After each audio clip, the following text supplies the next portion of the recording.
नमस्कार, मैं आपका ज्योतिषी मोहन जी नक्षत्रवाणी चैनल से माँ तारा को प्रणाम करते हुए, अपने गुरु को प्रणाम करते हुए आप सबों का बहुत बहुत नमन। आज का विषय श्राप है। श्राप या बद्दुआ। हम लोग पुराने कथा कहानी महाभारत रामायण पीरियड से देखते आ रहे हैं कि श्राप का बहुत बड़ा अहमियत रहा है इस पृथ्वी पर। तो ये श्राप या बद्दुआ क्या है, आज इसी विषय पर चर्चा करेंगे।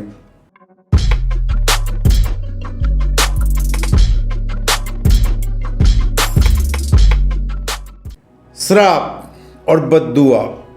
श्राप और बद्दुआ में अंतर क्या है?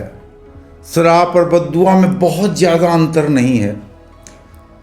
जब व्यक्ति पहले प्राचीन काल में कहानियों में हम लोग देखते थे, महाभारत रामायण काल में देखते थे कि कोई ऋषि मुनि ने श्राप दे दिया कि जाओ तुमको ये होगा, और वो हो जाता था। किसी की बद्दुआ लग गई। अब ये बद्दुआ क्या है? अगर कोई व्यक्ति किसी को बहुत दुखी करता है, उसकी आंखों से आंसू निकलते हैं और वो व्यक्ति निर्दोष होता है, वो कुछ बोलता नहीं है, लेकिन एक बद्दुआ उसके अंदर से निकली और सामने वाले व्यक्ति को वो बद्दुआ लग गया और सामने वाला व्यक्ति वो बद्दुआ का शिकार हो गया। तो क्या ये कलयुग में, जहां झूठ और फरेब की दुनिया, मोह और माया की दुनिया चल रही है, तो ये बद्दुआ श्राप की अहमियत इस कलयुग में क्या है? आज के दिन भी बहुत सारे ऋषि मुनि तपस्या करते हैं, घोर तपस्या करते हैं। चाहे बहुत सारे व्यक्ति तंत्र मंत्र पूजा पाठ में लीन रहते हैं, उनके अंदर एक एनर्जी का संग्रह हो जाता है, एक अग्नि तत्व का संग्रह हो जाता है पूजा पाठ मंत्र जाप करते करते। अगर कलयुग में भी वैसे व्यक्ति आपको कोई श्राप दे दिए कि तुम्हारा सत्यानाश हो जाएगा, तो वो श्राप कलयुग में भी फलित होता है। हम लोग अपने परिवार में, हर ज्वाइंट फैमिली जो बड़े परिवार हैं उसमें देखने को आता है कि भाई भाई से लड़ रहे हैं, भाई बहन से लड़ रही है, बेटा बाप से लड़ रहा है, बाप बेटा से लड़ रहा है। उनके द्वारा भी बोला हुआ वचन एक निगेटिव एनर्जी पैदा करता है और सामने वाले के लिए थोड़ी आफत तो जरूर आती है। इस कलयुग में भी जो सत्य के मार्ग पर चलने वाले हैं, जो प्रभु के ध्यान में लीन होने वाले हैं, जो प्रभु के चरण में रहने वाले हैं, उनकी बद्दुआ या श्राप से लोगों को बचना ही ज़्यादा उचित होता है, और उचित है भी। किसी का दिल दुखाना, सच्चे व्यक्ति का दिल दुखाना और उस व्यक्ति की आंखों से आंसू निकलना, कहीं ना कहीं उसके रोम से, शरीर के रोम से आपके लिए बद्दुआ निकलेगी, और वो बद्दुआ आप पर पूर्ण रूप से लागू होंगे। तो हम कैसे जाने कि ये व्यक्ति श्राप या बद्दुआ का शिकार हो गया है?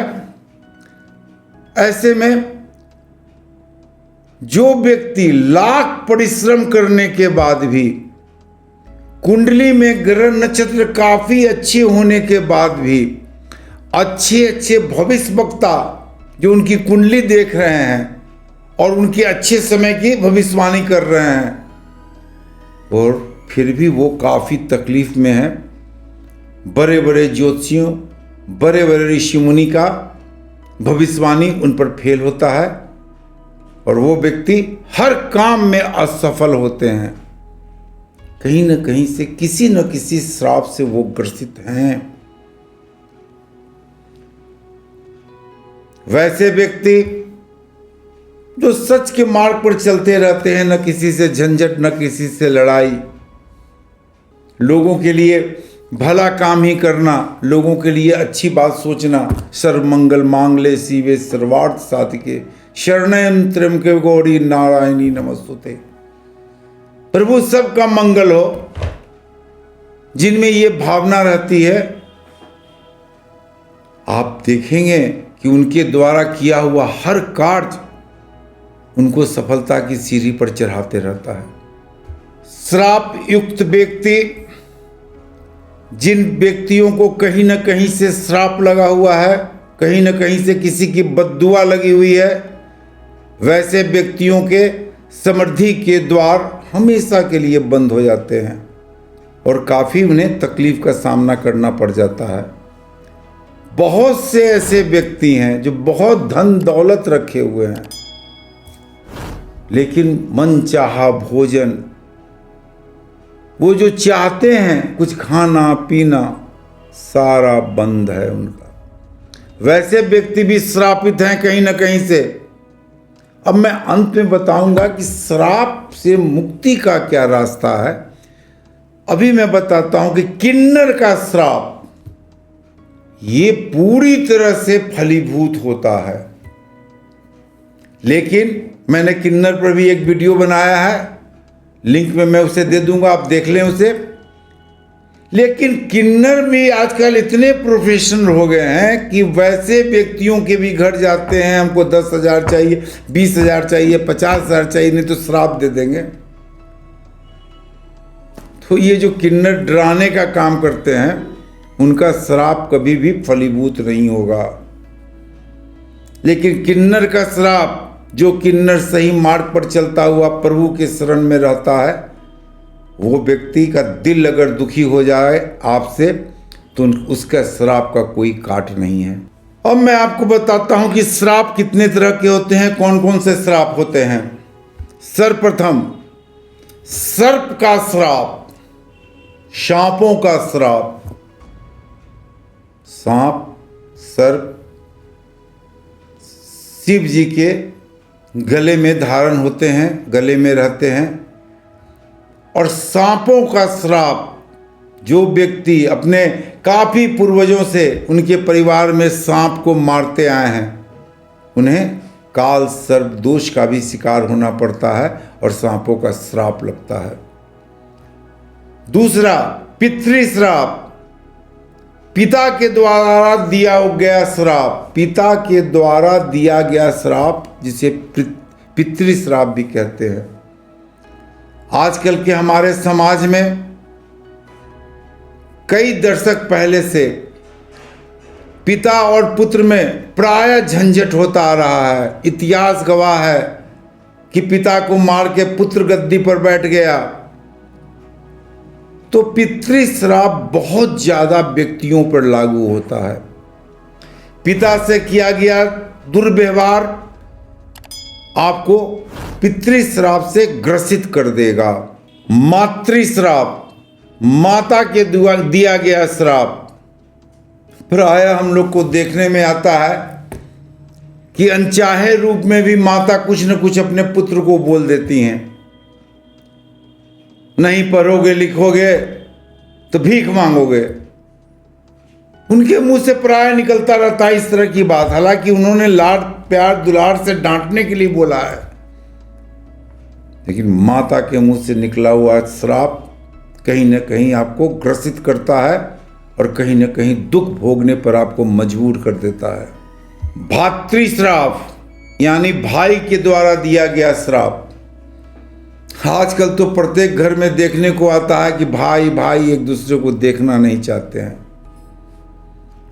और भाई और उसके परिवार अपने बड़े भाई के लिए, अपने छोटे भाई के लिए तरह तरह से श्राप निकालते रहते हैं, तरह तरह से दुर्भावना के भाव में बोलते रहते हैं। तो इनसे भी सावधान रहनी चाहिए। मामा का श्राप, मामा का श्राप प्रायः छठे भाव में गुरु, राहु, बुध और शनि के रहने से मामा के श्राप को दर्शाया जाता है। आजकल तो ज़्यादा देखने में आ रहे हैं कि बहनें भी संपत्ति के लिए अपने मैके से काफी लड़ाई झगड़ा करती हैं, तो मामा का भी श्राप काफी आप पर लागू होता है। मामा से भी श्राप लेना बहुत उचित नहीं माना जाता है। ब्रह्म श्राप, किसी भी कुंडली में अगर बृहस्पति और गुरु एक साथ अगर अष्टम भाव में बैठे हुए हो, द्वितीय भाव में बैठे हुए हो, बृहस्पति और गुरु चंडाल योग लगाएं, अगर अष्टम भाव में बैठे हुए हो या द्वितीय भाव में बैठे हुए हो, या गुरु और राहु लग्न में बैठ गए हैं, ऐसे में ब्रह्म श्राप भी आपको लगेगा। अगर नवम भाव में बैठ गए हैं तो पूर्ण रूप से आप जाने गुरु और राहु का नवम भाव में युक्ति ब्रह्म श्राप की ओर आपको इंगित करता है और उसकी शांति आपको करानी होगी। प्रेत श्राप, प्रेत श्राप भी ऐसा अनचाहा और अनवांटेड और अदृश्य श्राप है जिसे जानना आपके लिए बड़ा ही मुश्किल है। सपने आपको डरावने आएंगे, प्राय आप भयग्रसित रहेंगे। केतु कहीं चंद्रमा के साथ या लग्न से जुड़ा हुआ हो, बृहस्पति भी दूषित हो आपका, तो प्रेत श्राप की ओर इंगित करता है। और प्रेत श्राप भी बड़ा ही अदृश्य और बड़ा ही खतरनाक श्राप है। ग्रह दोष, ग्रहों का दोष, ग्रहों का दोष भी हमारे जिंदगी में एक श्राप से ही पीड़ित है। पूर्व जन्म में किए हुए कर्म जो कुंडली बनते हैं वो प्रारब्ध लेके आते हैं, और कुंडली विशेषकर पूर्व जन्म के फलों को ही दिखलाते हैं कि पूर्व जन्म में आपने क्या अच्छा किया क्या बुरा किया। उसे पूर्ण रूप से ग्रह दोष के श्राप को हम मानते हैं और वो पूर्ण रूप से लागू होता है। तो कई कैटेगरी के श्राप होते हैं, कई कैटेगरी की बद्दुआएं होती हैं, और इस कलयुग में भी श्राप और बद्दुआओं का इंपॉर्टेंस है। तो इस कलयुग में भी बहुत तरह के श्राप, ये श्राप सारे लागू होते हैं, और कलयुग में भी किसी की बद्दुआ और श्राप से आदमी को बच के ही रहना चाहिए। किसी का बुरा ना करे, बुरा ना सोचे। कहना तो बहुत आसान है, करके दिखाना मुश्किल है, लेकिन इंसान ही वो जीव है जो अच्छा और बुरा काम पूरी तरह से अपने आप को कमांड में करके अपनी इच्छा शक्ति से कर सकता है। अब अगर आप श्राप ग्रसित हो गए हैं तो क्या करें? आप कैसे अपने शरीर से श्राप को निकालें? श्राप के निकालने का दो जरिया है। या तो आप विष्णु जी के चरणों में पूर्ण समर्पित हो जाएं, पूर्ण समर्पण दे दें विष्णु जी को, अपने सर को पूर्ण समर्पित कर दें विष्णु जी के चरणों में, और प्रतिदिन विष्णु सहस्त्र नाम का जाप करना सुबह सुबह शुरू कर दें। आप श्राप मुक्त हो सकते हैं। अगर पीपल के वृक्ष के नीचे विष्णु सहस्त्र नाम का आप जाप प्रतिदिन करते हैं तो भी आप श्राप मुक्त हो सकते हैं। बड़ास और खस का जर, बड़ास कहते हैं शुद्ध कपूर को। बड़ास जिसे हम शुद्ध कपूर भी कह सकते हैं, और खस एक पौधा होता है, उसके जड़ बाजार में भी मिलते हैं, और बहुत जगह आपको खस के पौधे जड़ मिल सकता है। बड़ास और खस का जड़ को आप मिला लें और उसका चूर्ण बना लें।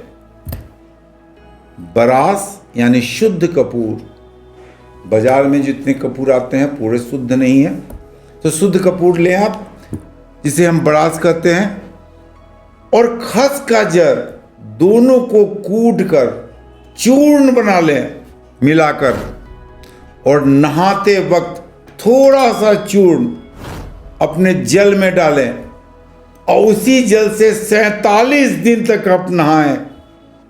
आपके जीवन के हर श्राप, हर बद्दुआ खत्म होने की गारंटी है। अगर श्राप के कारण आपकी समृद्धि रुक गई है, श्राप के कारण आप भौतिक सुख से वंचित हैं, श्राप के कारण आप शारीरिक सुख से वंचित हैं, शरीर में कई तरह की पीड़ा है, मानसिक रोग से आप बेचैन हैं, तो बड़ास और खस का जड़ को पूर्ण रूप से चूर्ण बनाकर 47 दिन तक जल में डालकर आप नहाएं।